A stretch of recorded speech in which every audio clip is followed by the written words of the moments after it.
I I really don't know what to do anymore. Being a farmer down in the rural end of Missouri, life gets a little lonely. I only had 3 friends, all farmers.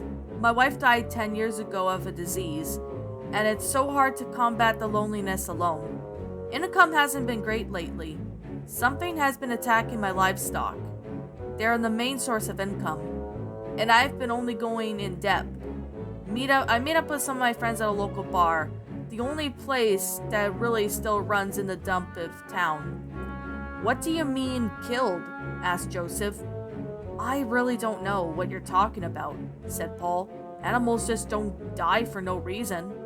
I swear they just died out of nowhere, I exclaimed. They have a deep saw-like cuts on their head, and the rest is just whatever it is that I just don't want to eat. I have no idea what it is. Well, we can't help you, said Josiah. We have our own keep a group of coyotes from their own farms, too. Thanks for the help, guys, I said. I stormed out of the bar. I never realized how late I ended up being out on some nights. I swear I got home around midnight and walked into my house. I ate some chips and then went to my bedroom and just passed out. Howling. It nuts and like any animals I've seen, it sounded unworldly. Like it if it came from a different planet. Maybe even from a different universe. It sounded like 6,000 screams from the lowest part of the hell, echoing throughout my ears. I smashed open my gun cabinet and pulled out my rifle. I ran over to my barn and climbed the ladder. I sat on the roof waiting for the little coward to attack my animals. I heard the howling again. It was tearing up my prized cow. I climbed down to get the range of whatever was killing my animals. I would have no mercy against it on what made my life living hell for the past few months. I walked up to the gates of my cow area. I shouted at the cat cow calls it towards it and heard the howl again. Closer, at least 10 feet away from me. It flew with amazing speed, making 10 feet look like 10 inches from the second I saw it. It was huge. Black beast that easily towered the 10 feet crouching. It twitched naturally and very frantically. It had mangled, pitch-black fur covered in blood and entrails. The musky smell of blood ran through the air. The beast's claws were easily reached 2 feet. His blue eyes veered like headlights. I was the deer caught in them. I looked down at the barrel of the gun, got a clear shot towards the head. I was trembling, the sweat coming from my head like a waterfall. I shot it directly in the head, and it got smacked to the ground for a second. It stood up. The bullet left no damage. In fact, it barely tore the skin.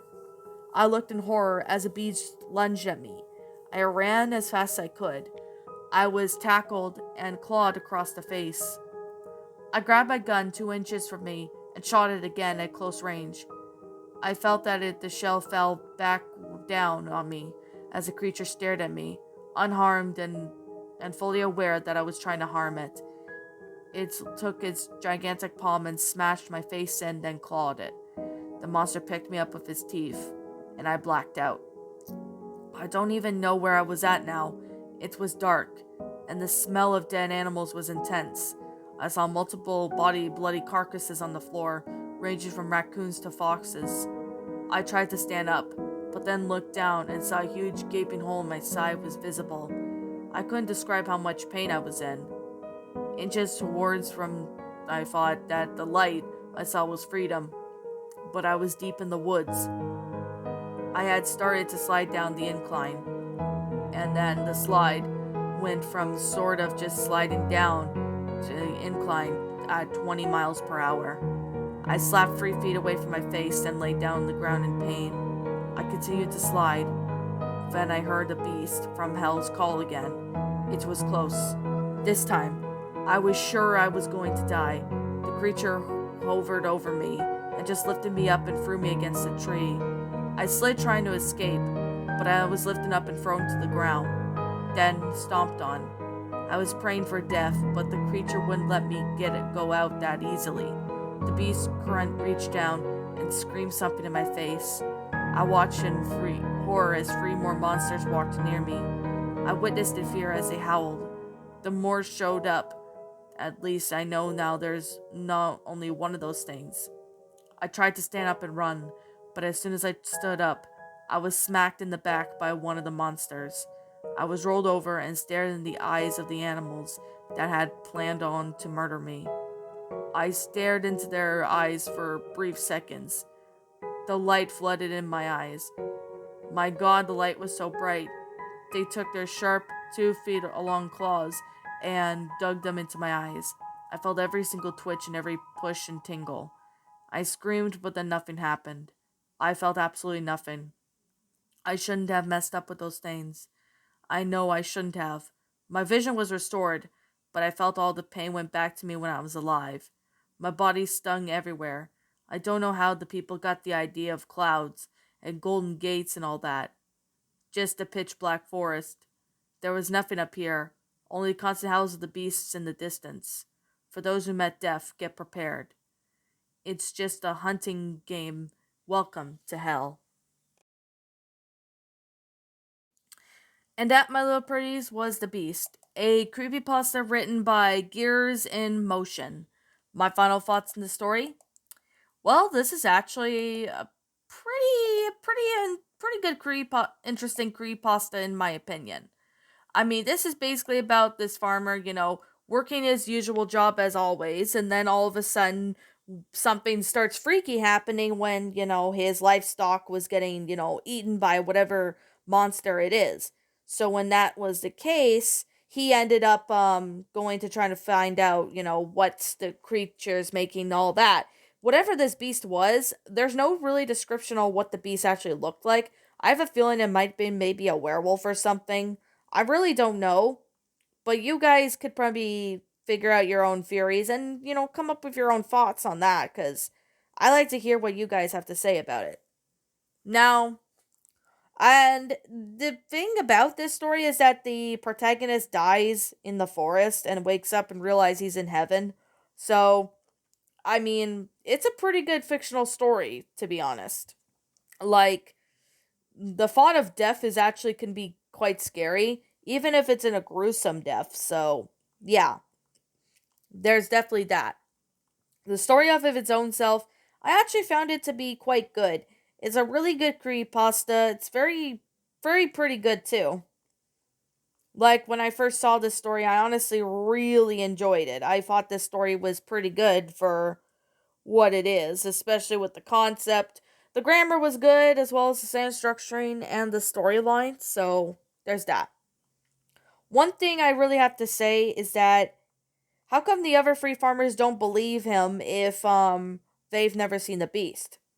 Maybe they assumed that it wasn't real or something. I have a feeling they probably just think that the protagonist was making up some silly story just so, to get attention. I think that's why the farmers didn't even bother to go and help this farmer or something.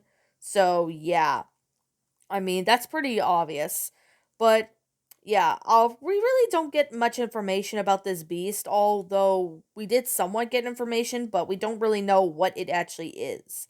So, I really would wish that maybe there was a more description on what the beast was like or something, because then that way, the story would help out a lot more, but it would also take a good turn in a sense, if you get what I mean.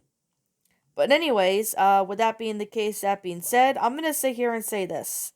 Um, Not a bad story, I'm gonna say right now. I really do wish that we get more information about what the monster was that was killing the farmer's livestock. Although we did get somewhat description of it, but we don't really know. I think it could either be a Wendigo, it could be a skinwalker, or it could be any kind of beast in general. But I really wish we get more of a backstory behind it or something, because that would help out the story a lot more. Yet again, this is an older story, so yeah. I saw Silver Stories actually narrated this story not too long ago, and I do know a few people have narrate the story. Not a lot though, but a few people did narrate this story.